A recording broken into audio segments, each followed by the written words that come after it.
Whether you know it or not, you carry your ancestors with you every day. Not only in your blood, but in your habits, your personality, your mindset, and even in your karma, both good and bad. Many cultures practice rich traditions that keep them connected to the ones who came before them. Others have completely lost touch with their dead. What might they be missing out on, and how do their dead feel about that? Hi, I'm Molly, traditional witch and professional tarot card reader, and today we are talking all about ancestors, how to honor them, how to work with them, how they're still impacting your life, and what they can do for you.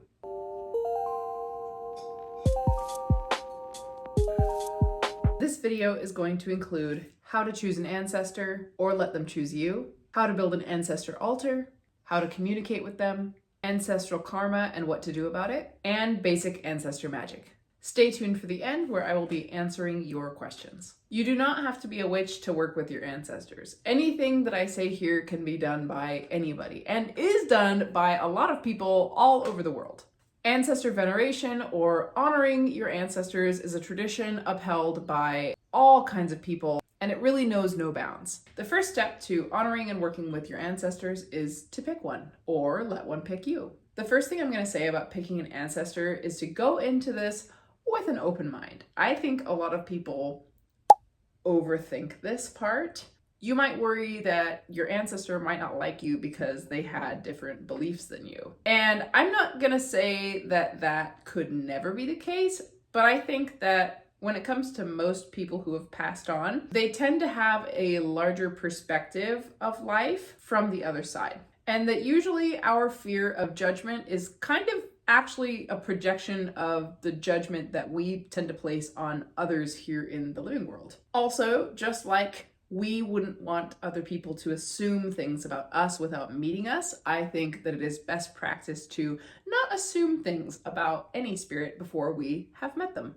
The most common fear that I want to address is most commonly coming from the witchcraft space, and that is about working with an ancestor if they were highly religious. I have found in my personal practice that spirits, once crossing over, tend to usually be a lot more open-minded about the way that human beings lead their lives. Approach this optimistically and you will probably have more good results than bad.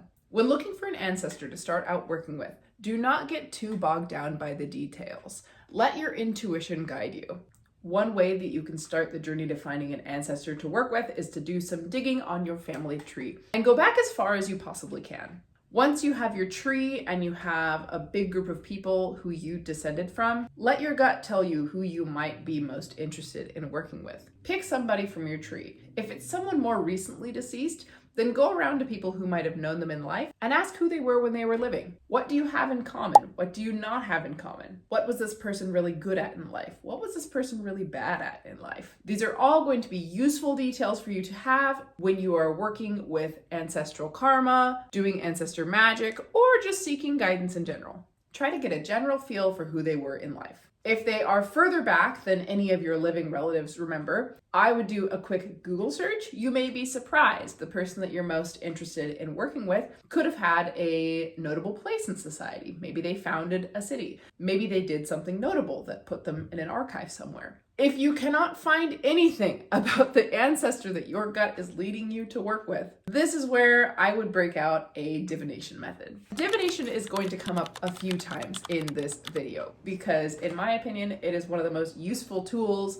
that you can have when doing any kind of spirit work. If I was going to pick out an ancestor and I wanted to know more about their personality, I would break out my tarot cards, asking any questions about the person so that you can get a really good idea of who they are. I also like to use Lenormand cards because I think that they provide a really good kind of simple and mundane look at who a spirit was in life. But really, take your pick. Whatever form of divination you feel strongest at, I would go with that. You could use a crystal ball, a bowl of water, something that would give you images about who somebody was in life.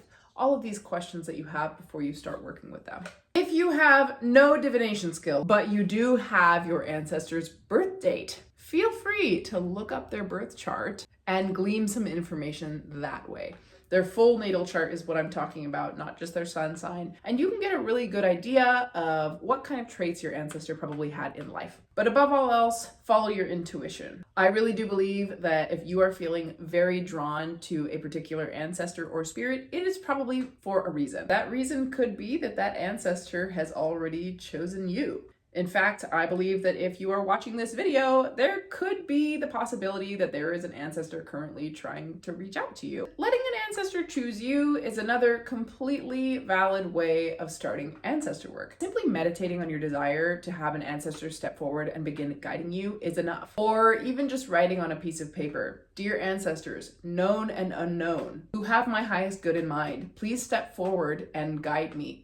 But if you want to go even deeper than that and discover ancestors that you might not have thought about working with, I did find an excellent meditation in this book, Ancestral Magic by Kristen Riddle. This book has a lot of great guided visualizations and rituals that can help you to connect to your ancestors, but also release or build upon ancestral karma. It's more of a workbook. The way that you do this particular guided meditation is to simply put yourself in a very comfortable place, relax, get into kind of a trance state, and then picture yourself walking down a spiral staircase. You might want to go into this with a specific question in mind, or you might just want to go into this with the intention of meeting an ancestor who would like to work with you and has something really wonderful to teach you. When you get to the bottom of the staircase, you envision multiple doors. Naturally, you are going to be drawn to one of the doors more than all of the others. So for this meditation, you are going to go to that door and open it. And behind that door, there stands an ancestor. Past this point, the meditation is all you and your ancestor.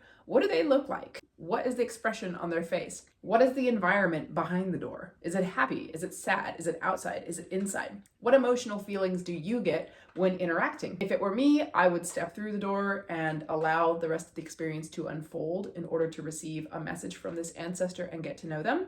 But go at your own pace. Make absolutely sure that you have a journal for your ancestor meditations, because more often than not, you are going to forget key details of what happened in the meditations, symbols that your ancestors might have been sending you as a message. You need to be writing all of these things down as soon as you come out of your meditation, so that things that happened in your dreamlike state don't get forgotten later on. These are all just building blocks on your ancestor journey. Now you've met your ancestor, or at the very least, you've put your intention out into the universe, and so it is time to build an ancestor altar. On this part of the video, I just want to point out that ancestor work is extremely personal and nobody knows your family better than you. So whatever I say, take what resonates, leave what doesn't, and I really mean that, not just as a cute phrase, but as a serious, I want you to be guided by your intuition when it comes to the way in which you work with your ancestors. I will be providing you things that I do, but if you are feeling led to set up your ancestor altar in a way that is different than what I say, do it. Absolutely do it. You're going to want to start out by picking out a good place. This is going to depend on your lifestyle, where you live, all kinds of things. This could vary from a bookshelf to a table to a tiny little side desk to even a drawer if you are having to hide this from people who would not approve. Purify the space in whatever way you desire. I like to use Florida water. I also like to make my own spiritual washes to cleanse a place. There's all kinds of things that you can do. Dedicate the place as a sacred space for your ancestors to come and commune with you. Your ritual can vary. It can be glamorous or it can be very simple. I tend to err on the more simple side. I use a lot of spoken word and visualization for this part. But the most important thing here is to dedicate this place as being for your ancestors and your ancestors only. Next up, you are going to need an altar cloth. The color can vary. I like to use white because it is a very peaceful color. A lot of funeral flowers are white flowers, such as lilies or white roses, and are commonly associated with the dead. But I have seen people use red because it is a blood relation. I've also seen people use brown to symbolize stability and family. Next, find something that represents each of the 4 elements. A candle will work to represent fire, a little bowl or dish or cup of water. You could use an incense cone or a feather to represent air. You could use rocks from outside or crystals to represent earth, or even a potted plant. If you have a picture of your ancestor or ancestors, put it on your altar. If you don't, you can simply use things that represent them in some way. An object that symbolizes who they were in life. You could also just write down on a piece of paper, I welcome to this space all ancestors, known and unknown, who have my highest good in mind. No matter what you do, just make it cozy. If your ancestor really liked crocheting, maybe put a crochet hook on your ancestor altar with some yarn. If your ancestor liked to read, maybe put a book from their favorite genre. My ancestors smoked a tobacco pipe, and so I went out and found a little tobacco pipe at an antique store, and that sits on his altar. A crucial part of your ancestor altar is going to be offerings. Do not overthink your offerings. Water and food are usually safe bets when choosing an offering to give your ancestors. I think that your ancestors will guide you by intuition to what they would like to be offered. Some ancestors like alcohol as an offering. Some do not. The ancestor I work with the most actually didn't drink in life, and so I've never given him an offering of alcohol. But much like I do, he had a massive sweet tooth. And wouldn't you know, it runs in the family. So he does often get offerings of pastries, cookies, candy, anything that has a lot of sugar in it.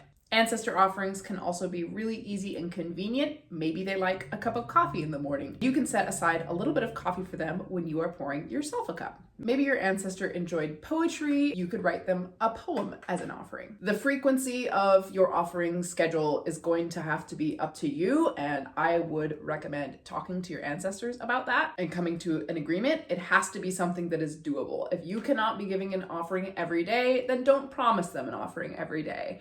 Promise them an offering once a week or something similar to that. What's most important is just consistency and time spent. Offerings are just a basic part of any spiritual relationship, and you will learn more about what your spirits like and don't like as you go. When you do your offerings, talk to your ancestors, chit chat with them.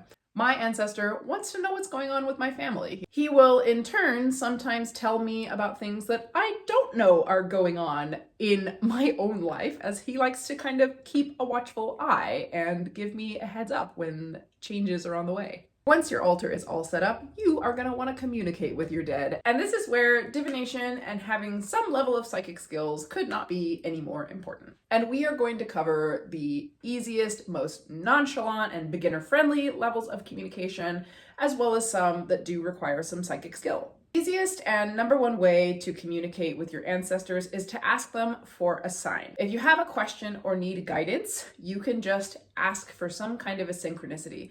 Something that happens that you know in your gut happened for a reason. A really common one is when you ask your ancestor for a sign that they are with you, and then you see a license plate that says something very specific to who your ancestor was on it, or something very fortuitous happening at exactly the right time. Repeating numbers that you see all day long. Maybe your ancestors send you an animal that is not usually in your area and you just happen to glance over for no reason and see it. These are all technically signs that your ancestors are probably sending you in order to convey a message. You can also do divination to communicate with your ancestors. Now, for this, you might want to cast a sacred and protective space such as a circle or a compass in order to welcome in your ancestors and try to keep out any other spirits that might interfere. Some people will use pendulums, and this is all just going to kind of depend on your preference and skill level. I would not necessarily use pendulums when looking for an answer from an ancestor spirit, because I've just found that personal bias can really affect pendulums more often than it can affect cards or casting runes on the ground. Once you have your sacred space all set up, you would pull out your preferred method of divination and go from there. Welcome in your ancestors, make it very clear that you are only welcoming in your ancestors and nobody else. Ask your questions and divine the answers. But honestly, the way that I communicate with any spirit really, but my ancestor the most, is not through divination, although I do occasionally. It is through meditation or meeting them in an astral place. Yes, this is going to take some skill building, but it is very much worth it. And I find that you can get a lot more personal information and details when your psychic skills are pretty advanced and you can meet them in some place in the in-between, which is what most of witchcraft is about anyway. To do this, I like to lay down, relax my body completely, and then allow my ancestor to take me to a place that they would like to meet astrally. Now, a lot of people are going to use an astral temple, which is essentially a designated spot that you astrally kind of project to in order to meet a spirit and talk to them there. And that is totally fine. That's a great option. I don't. I like to let my ancestor take me to his meeting spot, and I find that I learn a lot more about his life that way and get glimpses into the past. This is actually how I found out for certain that my ancestor was very religious.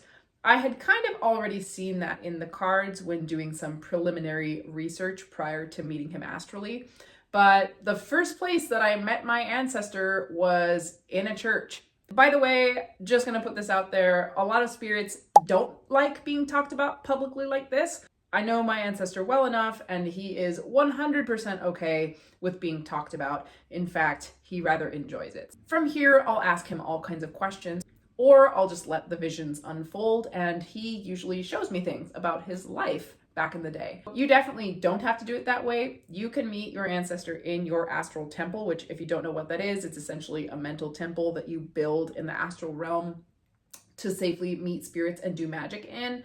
But the reason that I enjoy my spirits taking me to the place that they would like to meet is I just find that I learn more information. Dreams are another fantastic way of communicating with your ancestors. All you have to do is ask them for a dream and then set your intention before bedtime to have a dream that will give you a message from your ancestors.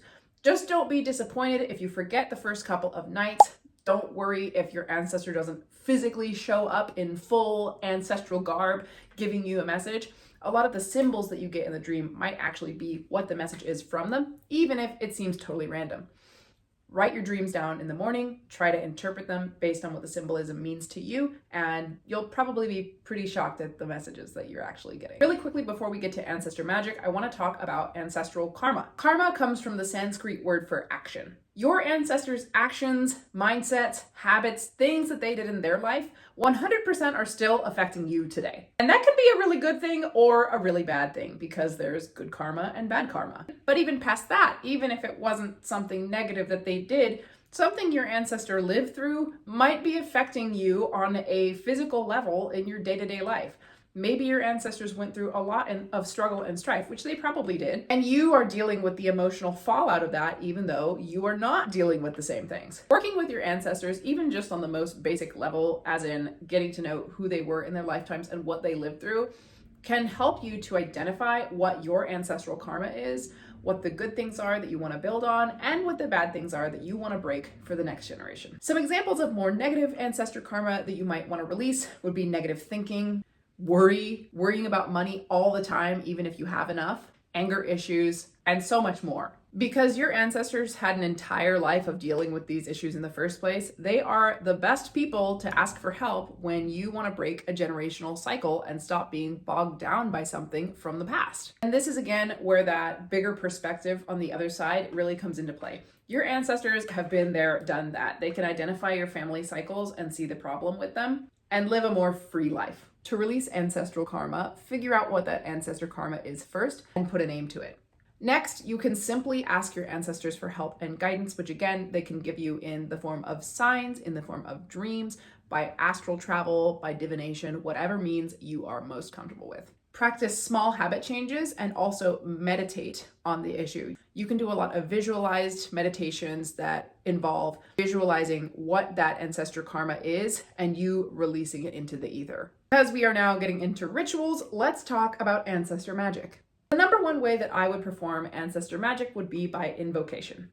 You would want to do your opening ritual, set a sacred place, have your protections in place, and then you would invoke your ancestors. If you don't know what invoking is, you are essentially inviting a spirit to be within your energy, to share energy with you, and to lend you some of their power in order to complete a working. And this can be really powerful when you are calling upon your ancestral line. Now, you can do this avatar style and imagine your entire ancestral line behind you, and you are essentially channeling and absorbing your energy into whatever magical working you are doing in front of you. Or you could pick one ancestor to work with who has certain traits that you think would aid you in a particular magical working. Example, doing a magical protection spell with the aid of an ancestor who was in the military would probably be pretty smart. If you were doing a spell for healing, you might want to ask an ancestor who is a doctor or healer or something of that nature. If you're doing a spell for authority, you would want to ask the ancestor who ran a business or was a judge or was a CEO of some kind. Somebody who could really command authority in their life would be able to help you to command that magically. But honestly, the most simple way to do ancestor magic is just to petition them. And this can be as simple as to get a candle that is aligned with the intended outcome of your magic, write on a piece of paper what you want to get done, put it underneath the candle, welcome in your ancestor, and do a little ritual asking them to get this task done. I have found it super simple and effective to sometimes just ask your ancestor for a favor out loud. This could honestly have a lot to do with what your relationship is with your ancestor, but sometimes when you don't have time to sit down and put your full intention into something and really do a magical working with your ancestor by your side, you could just say a little prayer to them and you might end up being surprised by the results. Remember that spirit relationships are a two-way street, and just like you wouldn't want to ask a neighbor or a friend for a ton of favors and not give anything back because that would be pretty rude, you do want to make sure that you are holding up your end of the spiritual relationship, but your ancestors really and truly do want to help you out, because who wouldn't want to help out the next generation of their family? I see a lot of people get super bogged down in the idea that they are not doing enough for their spirits, but more often than not, I find that they're doing plenty and their spirits are more than happy to help them with their requests. So just keep in mind when working with your ancestors that as long as you are giving them offerings, letting them know how your life is going, and generally speaking, keeping them in mind, it is probably totally okay to ask them for a little bit of spiritual aid. Now, what I am most nervous for, we are going to answer some questions, and oh my gosh, you guys asked some really good questions. So let's get into it. The first question is if you need to have a separate loaf of bread, or some people use a spirit cake, for a dumb supper. Well, number one, I'm just gonna let you know, I don't actually do dumb suppers. So this is not something that I want you to take my word for. I can tell you what I have seen other people do, but me personally, honestly, that's not something that I really take part in. I have seen people do dumb suppers in a bunch of different ways. I've seen people honor all of their ancestors with one spirit cake, because there's honestly no way that you could actually welcome in all of your ancestors to the same table unless you live at IKEA. I've seen people get really creative with this, especially if they're living in a small space and don't physically have the table settings. Some people will light one individual candle for each of the ancestors that they want to bring in, but then really they'll have, one feast or one offering of food and one chair. I've also seen people do the individual thing where maybe they're just working with a couple of ancestors and they'll put out a separate offering for each one. Like a lot of things in magic, I don't think that there's one answer to this. I think that it is going to depend on the way in which you are celebrating your ancestors, how many ancestors you are bringing to the literal table, and how much space you have. The next question was how to tell if you are really speaking to your ancestor who has your greatest good in mind. And for this, I am gonna say, be very grounded and aware of your own energy before you start. If you are worried about having a spiritual interference from an entity that is not the one that you are trying to communicate with, number one, I would say get super grounded before you start doing anything and be aware of what your energy feels like. And the reason that I say that is that your intuition is going to tell you if it is the wrong one. But if you're really swept up in a lot of emotions or anxiety, then you're not going to be able to tell. Anxiety in spirituality does play a role and have a purpose, and that is to tell you when something is wrong. I would say if your body is telling you that something might be wrong, something might be wrong, and stop what you're doing and reassess. But this is also a great moment to bring up magical circles and why you would want to cast a protective sacred space before engaging in any kind of spirit work if you are not 100% certain that the spirit coming through is going to be the one that you're really talking to. In the unlikely case that something comes through that is not the entity or ancestor that you are trying to work with, there will be signs. If the entity that you are talking to starts to say grandiose things or things that are harmful or things that are crazy, stop right there and get it out of your house. If the entity that you are working with starts saying that you are not allowed to get rid of it, That's not your grandpa. You can also test them by asking them questions that only your ancestor would know. Divination, which I think I've brought up about 100 times in this video, but divination specifically with cards, runes, something that you have zero control over, is also a fabulous way to tell whether or not the entity that you are talking to is legit. If you are using tarot cards, which is what I'm going to refer to because that is my most frequent divination method, and you are asking, am I talking to my ancestor spirit? And say you get the 10 of Pentacles upright.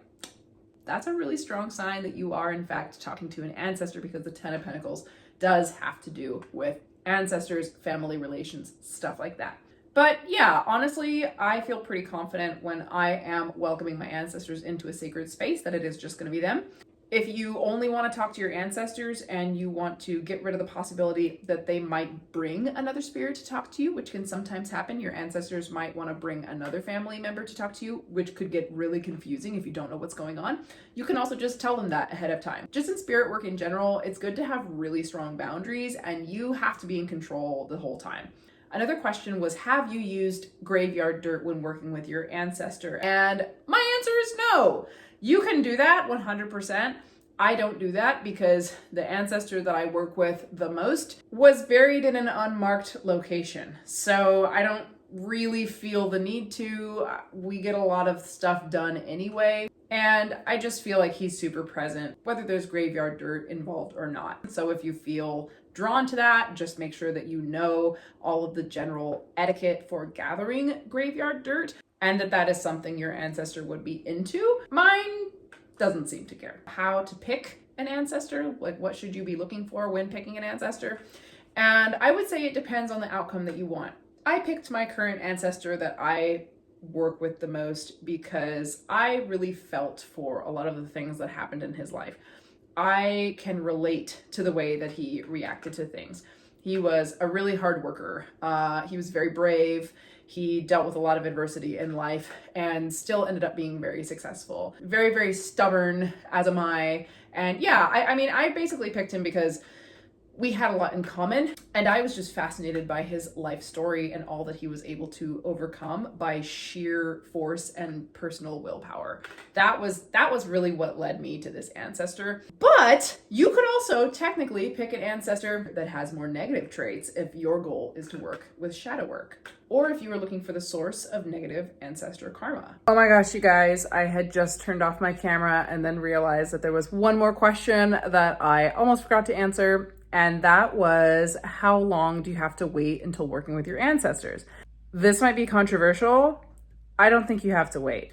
I think that our ancestors, including people who, we've known in life who've passed during our lifetime, need support as they transition to the spirit world, the other side. I think that is something that we have kind of lost sight of in our society at large, at least in kind of the mainstream. I think that there is nothing wrong with staying connected and honoring someone after they have passed along, having a place for them on your altar, helping them peacefully pass over, and then once they feel ready, working with them in the way that you would any other ancestor. I think that death is seen as such a taboo, but honestly, it's something that happens to all of us. And if I was to put myself in that position, if I was passing away, I would want my family to keep in touch with me. I would want them to still have a place for me in the home, because that is a transition for both sides, right? I think it's a totally personal issue. I don't think that it would be in any way, shape, or form disrespectful to start honoring and working with an ancestor right away. Spirits want our attention, especially spirits of the dead. They definitely crave remembrance, crave recognition. They want to be remembered by the people who are still here, and they want to help the people that are still here. So that is my take on that particular question, is you don't have to wait at all. If anything, it would really depend on the relationship that you had with that person. That is it, you guys. That is what I have for you on ancestors. I hope that you have a wonderful thinning of the veil season, and that your ancestor practice becomes strong and very rich within the coming year. If you have an ancestor practice that I didn't mention here, please leave it below. I love seeing all of the things that you guys do. It's super inspiring. And also, I've just learned so much from all of the comments that are left below. So have at it. I literally love to hear it all. Hit the bell notification so you don't miss another video. I will see you next time. Bye-bye.